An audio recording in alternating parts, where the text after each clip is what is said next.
guys, what's up? It's Rachel from Yoobi and welcome back to Yoobi at Home. On today's episode of Yoobi at Home, we are going over block scheduling.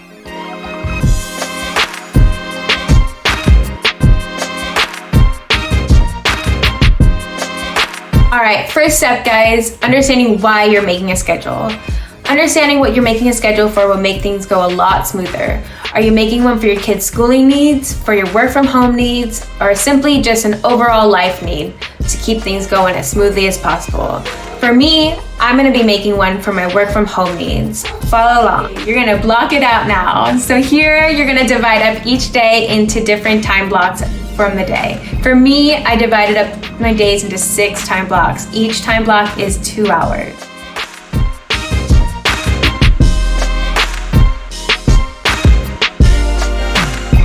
Alright guys, the next step is you'll want to create an outline for your schedule, which that means is you'll need to identify a beginning and an end time of your day.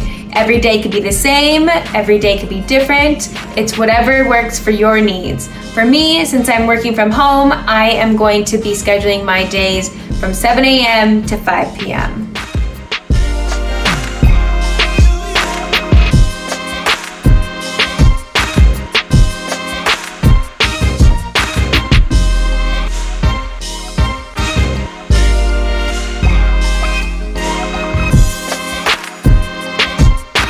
And that's a wrap for today's episode of Yoobi at Home. Thanks for tuning in, and hopefully you learned some new things about some block scheduling that you could use yourself.